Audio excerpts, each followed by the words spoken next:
Estamos viviendo días que no es noticia para nadie, muy convulsionados, donde el mundo está dado vueltas, parece que de pies para arriba. Pero no solamente las cosas están convulsionadas con las relaciones internacionales, guerras aquí, guerras allá. Tenemos guerras de ideas. Realmente lo que hay es un mundo espiritual agitado. No solamente está agitado el mundo político, el mundo social, las relaciones, aún el mundo económico. Y bueno, así podría llevarte por un panorama sombrío de cuán convulsionadas están las cosas, y ni se digan a nivel casa, ¿verdad? A nivel interno. Pareciera que en cualquier momento es como un globo cargado de agua, ¿vio? Que uno lo pica tantito con un alfiler y puede desparramarse. Pero no va a creer, eso no son las cosas que más me preocupan. De veras, no es lo que más me preocupa. Yo considero que hay algo más grande y terrible que el ébola, que se está desparramando y se está diseminando y cada vez se está metiendo en las esferas que menos nos hemos imaginado, con un daño letal para destruir nuestras vidas, destruir el matrimonio, destruir las familias, destruir nuestros hijos, destruir la iglesia, destruir la sociedad. ¿Sabe cómo se llama? Pecado. Gracias por su entusiasmo. Yo sé que no es un mensaje muy popular pararse detrás de un púlpito en un estrado y hablar en contra del pecado. Es que no somos legalistas, ya lo sé. Es que el Señor te perdona, por supuesto, si no, no estaría aquí. Eso no quita que mientras elijas vivir en pecado te va a hacer daño. Eso no quita de que aunque aparezca una vacuna contra la gripe, no una gripe pueda matarte. Algo le ha pasado a la iglesia del siglo XXI, que en un esfuerzo por expresar el amor del Señor como una herramienta de restauración, nos hemos olvidado de la medicina preventiva. Hemos aflojado los estándares. Lo que antes nosotros llamamos pecado, hoy le llamamos enfermedad o le llamamos una falencia y en el peor de los casos hasta le llamamos unción. Familia, si el pecado no ofendería tanto a Dios y no sería tan terrible, ¿por qué Cristo tuvo que venir a pagar por nuestro pecado? Es tan destructivo que llevó al mismo Hijo de Dios. No lo obligó, pero lo llevó a una cruz. Dios y la obra de Dios no es por omisión, es por sustitución. Le voy a explicar. No es que el Señor le hizo la vista gorda, ya no lo vi, pecó, bueno, hazte cuenta que no lo viste y te perdonó. No, no, no. Él lo vio, lo anotó y envió a su Hijo Jesucristo para que lo pague. Te sustituyó a ti de pagar por ese pecado. No sé si me explico.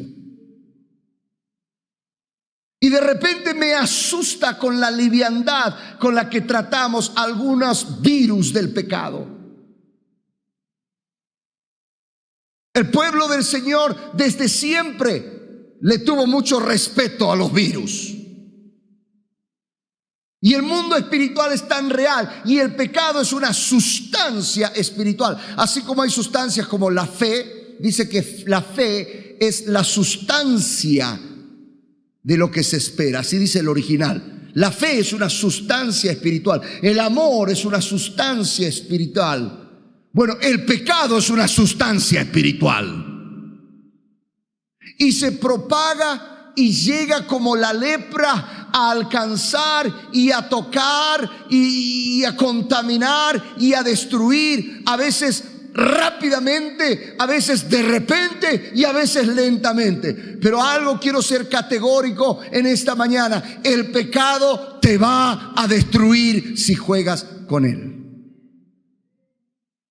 Usted dice, pero ¿y la gracia de Dios? Mire, la gracia de Dios encarga desde que usted muere para el otro lado. Te salva, te perdona, te lleva al cielo. Pero el pecado, mientras usted escoja vivir en él y en las cosas que ofendan a Dios, mientras usted esté en esta tierra, le va a pasar una factura. Usted es infiel a su esposo o a su esposa, sus hijos van a sufrir, usted va a llorar. Necesitamos lo que yo llamo la renovación de nuestra mente. O sea, tiene que ser renovada nuestra mente, tiene que cambiar nuestra escala de valores. Necesitamos levantar límites, necesitamos levantar fronteras, necesitamos tener una cultura de cero tolerancia.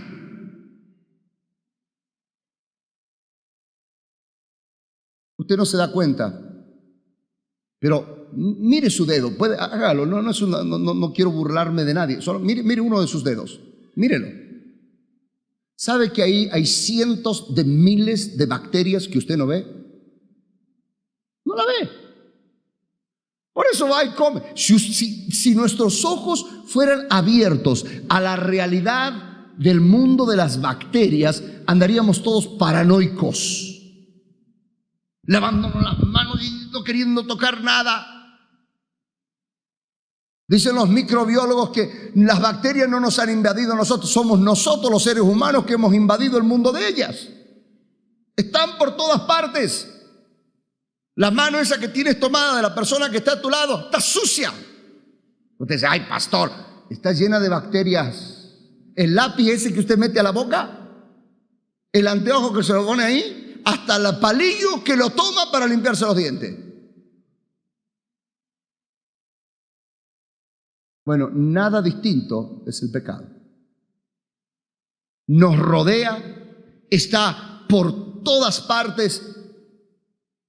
Y yo pienso que cuando el Señor hablaba, no tenemos que ir ahí, pero en el libro de Mateo 24, no vaya, ahí habla de las señales antes del fin, cuando habla de pestes, de reinos, de guerras, está hablando del pecado, porque dice también que el amor de muchos se enfría. Esa es una consecuencia de que el pecado ya actuó.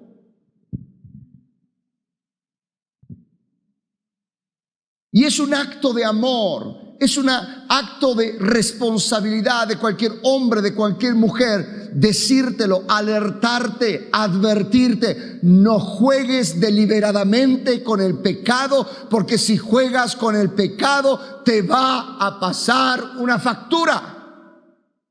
No te amaría si no te lo digo. Imagínese que usted vaya a ver un médico y el médico, por no ofenderlo, le dice, no, pues no tiene nada. Estás bien, mijo, y sabe que usted tiene un cáncer. Ay, es que se va a sentir mal si se lo digo. Esto era tan tremendo en el pueblo de Israel que en el libro de Números capítulo 5, búsquelo por favor, Números capítulo 5, Números capítulo 5.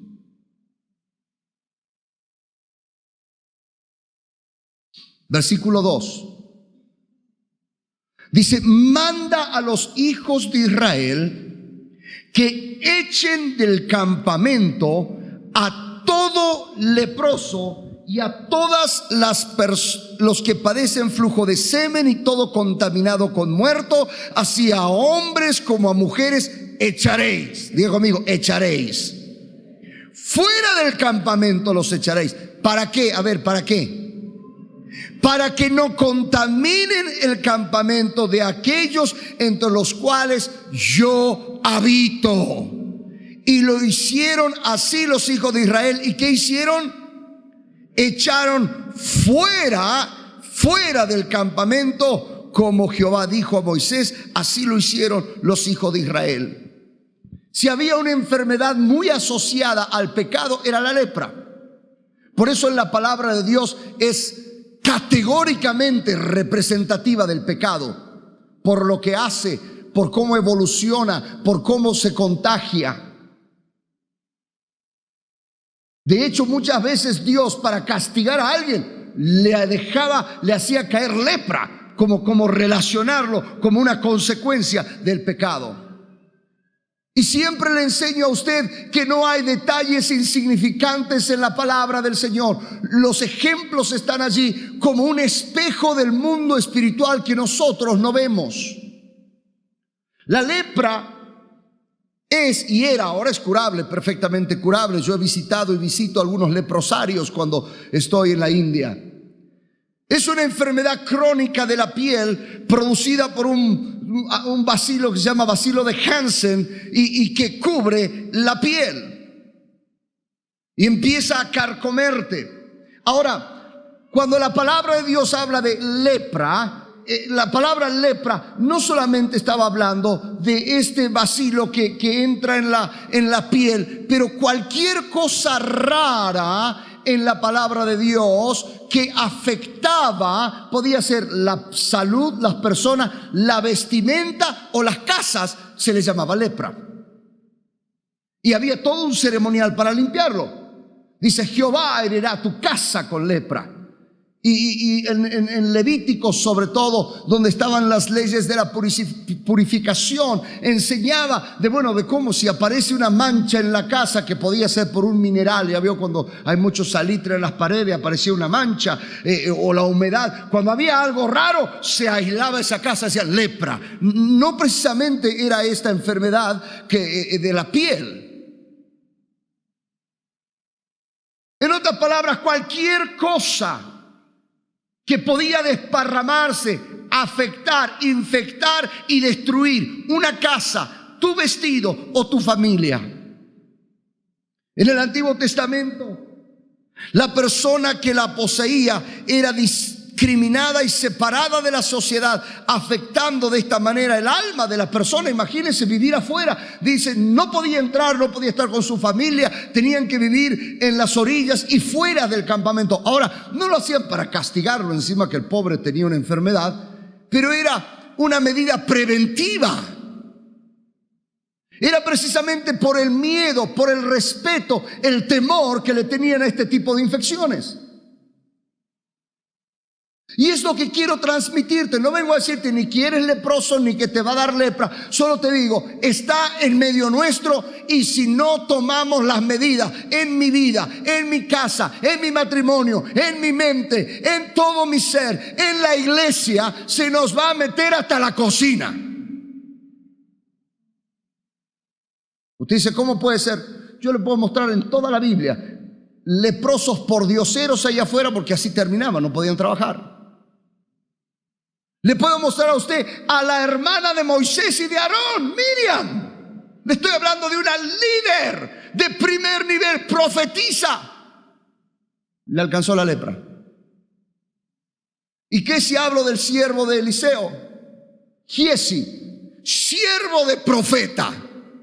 Terminó leproso él y su descendencia. Y si le hablo de Naamán, un general de ejército,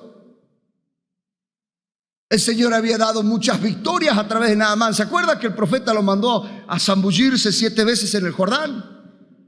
Y era un general. Y ni siquiera vemos qué ha hecho. No sabemos por qué se agarró la lepra. O sea, no crea nadie esta mañana, este día, o los que me están escuchando en las redes, no crea que usted está exento de que el pecado lo alcance, y no crea que esté usted exento de que el pecado empiece un proceso de destrucción en su vida, en su salud misma.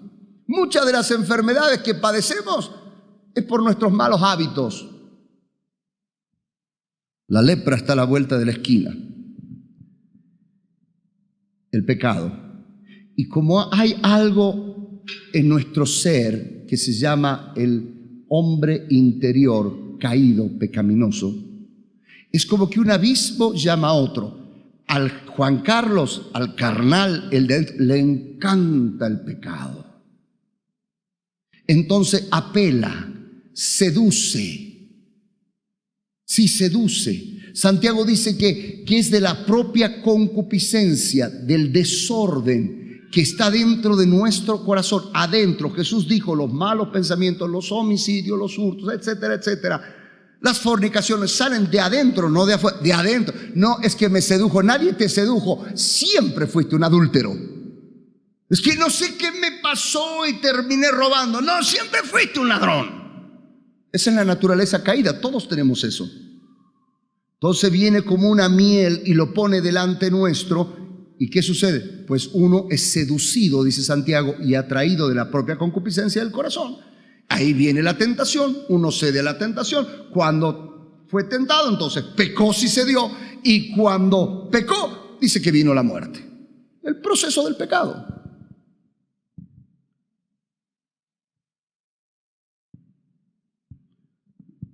El pecado contrista al Espíritu Santo.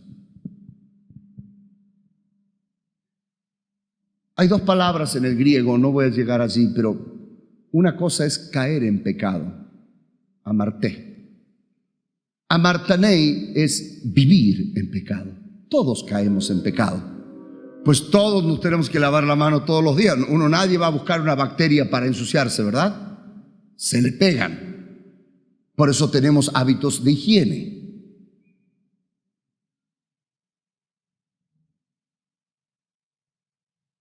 Me preocupa mucho en los estándares que nuestros hijos se están criando.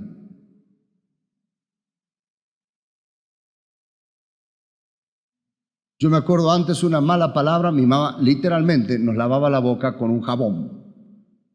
¿Sí? Usted dice, ¿para qué? Porque el jabón da asco. Y esa mala experiencia me hacía que lo piense dos veces. Hoy los papás hasta le hacen repetir al chico la mala palabra y se ríen. Se ríen. Dime lo que dice tu Facebook y yo te voy a decir quién tú eres. El que encubre sus pecados, dice Proverbio 28:13, no prosperará.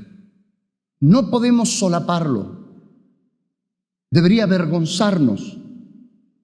Y si es más fuerte que tú y más fuerte que yo, deberías buscar ayuda. Porque aquí está escrito que el que encubre su pecado no prosperará, mas el que los confiesa y que, no escuché, y que, diga conmigo, se aparta, ¿alcanzará qué? Alcanzará misericordia. El pecado no va a venir así como con un estridente y una cola larga y dos cuernos y los colmillos. No, el pecado es delicioso, es rico, es hermoso. Entra pequeño como un bacilo, como una bacteria, como un germen, como un virus. Tú ni te diste cuenta que ya te mordió. Y empieza a evolucionar. Como la lepra. Estoy hablando de miles de años atrás. No existía un microscopio electrónico para entender qué es lo que estaba pasando. Pero sabía que era algo que era pequeño y empezaba a diseminarse, desparramarse, hasta que traía muerte. Y antes de esa muerte que traía la vida, traía dolor, traía tristeza, separación, llanto, opresión, hambre, pelea. No, traía tantas cosas. Dios quiere sanar tu lepra. Lo vemos en el Antiguo Testamento, lo vemos en el Nuevo. María fue sanada de su lepra. Yo soy un convencido de que Giesi fue sanado de su lepra, porque lo vemos más adelante en la corte del rey, hablando de las grandezas de Eliseo, y nunca hubiesen dejado a un leproso entrar a la corte del rey. Naamán fue sanado de su lepra. Jesucristo sanó a 10 leprosos en Samaria. A un leproso lo tocó. Lo tocó. Asumiendo el riesgo, como profetizando, voy a tomar esa lepra y la voy a llevar a la cruz. Yo no he venido a decirte eres un sucio, pecador, cochina, inmundo. No he venido, solo vengo a decirte, tomemos medidas asépticas, de asepsia, de limpieza. Pongamos nuestra casa en orden para que Dios nos bendiga y no suframos en este camino a la vida eterna. Porque la vida eterna será gloriosa del otro lado, pero mientras estés aquí, el pecado te va a hacer sufrir. Y no solo te va a hacer sufrir a ti, va a hacer sufrir a tus hijos, a tu esposa, a tu esposo, a tu iglesia, pastor. Y no solamente eso, si lo dejas y lo dejas, va a afectar tu fe, tu sensibilidad espiritual. Va a llegar un momento que serás como una momia. De hecho, andaban como momias porque tenían que taparse. Ya no llego hasta ahí, pero tenían que taparse y andar todos cubiertos, sobre toda la boca. Y era como una momia, lo veían, y tenían que tener las vestiduras rasgadas y tenían que gritar: el mundo, el mundo, el mundo soy. Hoy tú escondes tu pecado, pero va a hacer tanto daño que no vas a necesitar gritar. Todo el mundo sabrá que eres inmundo.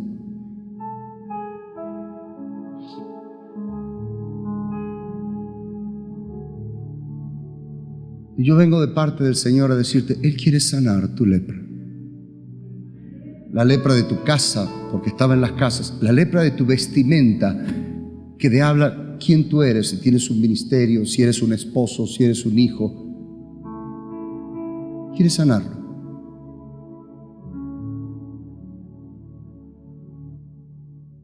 Él se hizo maldición para que tú seas hecho bendición. Él se llagó todo por sus llagas para que tu llaga de tu lepra sea curada. Él no vino al mundo a condenar al mundo, lo que dice Juan. Él vino para que el mundo sea sano, sea salvo por Él. De tal manera Dios te ama, que ha enviado a su Hijo Jesucristo a esta tierra para que ocupe tu lugar y el lugar que a mí me pertenecía en una cruz para pagar nuestros pecados. No solamente eso, a todos los que le recibieron y los que creen en su nombre, les da la autoridad, el poder de ser hechos hijos de Dios. Si en este día tú quieres recibir al Señor Jesucristo, podrás comenzar una vida como hijo de Dios. La manera de hacerlo es a través de esta oración, creyendo.